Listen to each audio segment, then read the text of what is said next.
yetimni haqqini yeb qo'yishlikdan ehtiyot bo'lish kerak. Alloh Qur'onda aytadiki, "Estaizu billah, innallazina ya'kuluna amvalal yatama zulman innama ya'kuluna fi butunihim nara." Yetimlarning molini zulm bilan yeydiganlar albatta ular qorinlariga olov yegan bo'ladilar dedilar. Yetimni haqqini og'ziga solgani u olovni solgani azizlar. Bu juda og'ir narsa. Endi hozir hammamiz bu yerda o'tirib aytishimiz mumkin, men hech ham yetimni haqqini yemaganman deb.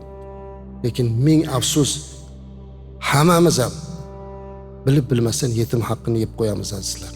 Qachon otasi, onasi olamdan o'tib yetim qolganda kichkina sag'iri bo'lsa ham kirib oshini yeb qo'yaramizda. Bu yetimi bor ekan deb aytmaymiz. O'sha mahallada ikkita qo'shtirnoq ichidagi aqllik bo'ladi.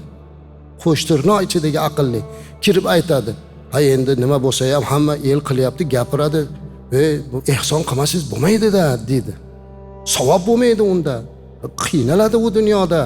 O bechora ayol yetim sag'irlari bilan qolgan bo'lsa ham nimasi bo'lsa sotib bo'lsa ham haligini qiladi.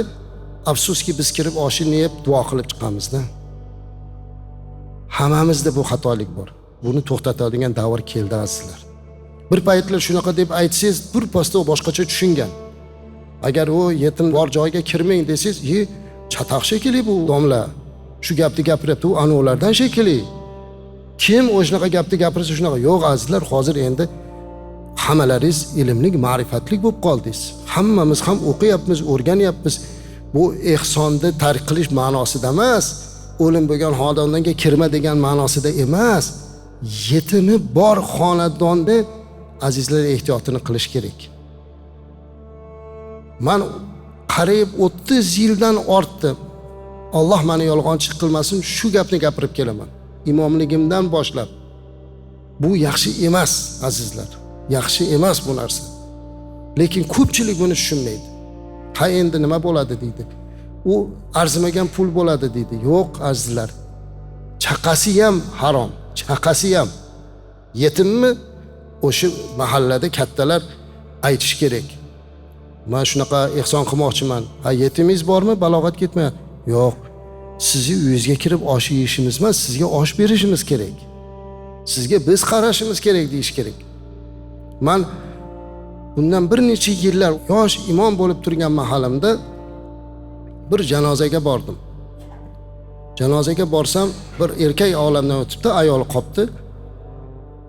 Eng katta bolasi oshib ketsa 13-12 yashar bola. Shunaqasiga bir 4-5 ta bola turibdi.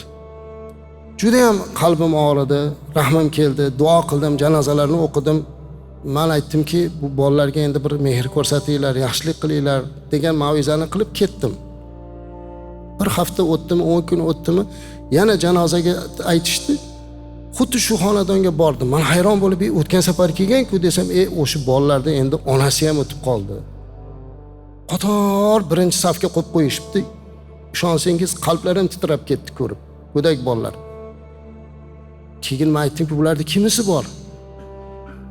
Taqdir ekan, birorta qarindoshi yo'q. Birorta, faqat uzoq qarindoshlardan bir ikkitalari bor ekan, o'sha endi janozani boshqarib turibdilar. Men ko'zimda yosh bilan shu hozir sizga aytgan hadislar va oyatlar bilan gapirdim. Mahalla, bu xonadonga yordam beringlar. Bu xonadonga kirib ertaga ehson qil, u qil, bu qil deb yurmanglar. Bu yetimning haqqi. Bu endi shu mahalla shu bolalarni o'qitib, tarbiya qilib, toy katta qilguncha mas'uliyat sizlarda. Men kelib masjidning hisobidan ham mablag' ajratinglar deb aytdim. Tushgan ehsonlardan berdik. Shunaqa odat bor. Janozaga borgan domlaga albatta tugun qilish kerak. Darrov anaqa to'nini qiladi, boshqani qiladi.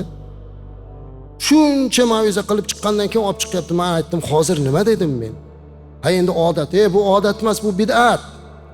To'g'ri, bitta to'n bilan men boyib ketmayman yoki u kambag'al bo'lib ketmaydi, lekin shu aytilgan ma'vizaga qani amal? Juda xafa bo'lib berib qaytib chiqib ketdim. Bir juma o'tib, ikkinchi jumaga shu mahalladan 5-6 ta oqsoqol keldi oldimga. kelib aytdiki, domla kechagi mavizingizdan juda ta'sirlandik. Hammamiz haqiqatda yetim qolibdi, hech kim qolmabdi deb hammamiz birlashib pul to'plab o'zimiz bozorga tushib qo'y oldik, guruch oldik, hamma narsasini bitta ulardan bir tomchi yog'ini ham ishlatmasdan kirib ehsonini o'tkazib berdik. Men aytdim, salomat bo'linglar. Shuncha gapni sizlar umuman tushunmabsizlar. Men sizlarga yetimni uyini choyxona qilinglar deb aytganim yo'q. O'zinglar bozordan qo'yda olib kelib, guruchni olib kelib, so'yib, maza qilib osh yeb chiqib ketadigan nima kerak edi uni? Sizlar o'shini bering edi. O'sha qo'yda bering edi. O'shinga ovqatini bering. Albatta kirib osh yesagina bu ehson emas-da. Ongimiz shunaqa bo'lib qolgan. Nima bo'lsa osh qilish kerak. Ha, o'ldimi osh qil. To'y qildimi osh qil. Yaxshiligimi osh qil, yomonligimi osh qil. Shunaqa bo'lib qolganmiz-da. Bunaqa bo'lmaydi islomda. Yetim bor xonadon ayniqsa, mayli kimdir badavlat bo'lib xursandchilikdan ehson qilar. Hammamiz ham kiramiz, to'yiga sherik bo'lamiz, qayg'usiga sherik bo'lamiz. Lekin yetimi bor xonadon qat'iy ravishda bu narsani to'xtatish kerak. Aksincha yetimga yaxshilik qilish kerak. Ana bu din.